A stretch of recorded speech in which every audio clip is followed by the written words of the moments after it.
আপনারা সভা করবেন তা নিষিদ্ধ করতে হবে বা বাধা দিতে হবে, এরকম কোনো আইন নাই। অনেক সংস্কার হয়তো আমরা ভুলে যেতে পারি, বিভ্রান্ত হতে পারি, পথ হারাতে পারি, সে কারণে এটা কিপ ইট আপ। তবে সেখানেও একটু কথা আছে, আপনাদের আক্রমণের ধার, ভাষা, সংস্কৃতি এটাও একটু নিজেরা খেয়াল রাখবেন। এমনভাবে কথা বলবেন যে যেমন লুটপাটে ব্যস্ত হয়ে গেছি। আমি আইনমন্ত্রী, আপনারা খোঁজ নেন, অ্যাটর্নি জেনারেল ছিলাম, কোনো দুর্নীতির সাথে কখনো নিজেকে সম্পৃক্ত করিনি, ইনশাল্লাহ করার কোনো প্রশ্নই ওঠে না। আইনজীবী হিসাবে যে টাকা ইনকাম করতাম, একজন মানুষের বেঁচে থাকার জন্য খুব বেশি টাকার প্রয়োজন হয় না, সচ্ছলভাবে চলার জন্য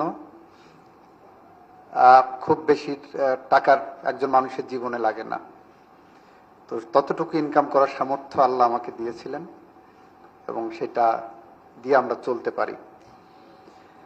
এখানে সংবিধান সংস্কার কমিটি নিয়ে মনিরা একটা কথা বলেছেন, আমাদের রাষ্ট্র সংস্কার থেকে একটা প্রশ্ন করেছেন যে আমরা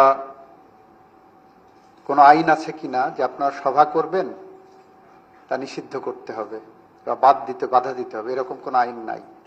আনলেস আপনার রাজনৈতিক দল নিষিদ্ধ কোনো রাজনৈতিক সত্তা হিসেবে বিবেচিত হয়।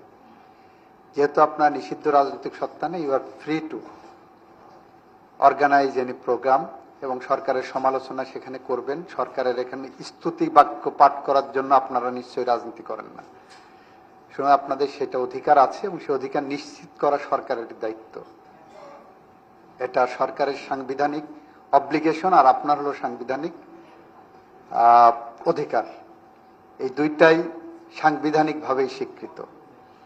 সুতরাং এই বিষয়গুলো আশা করে আমরা অ্যাড্রেস করব।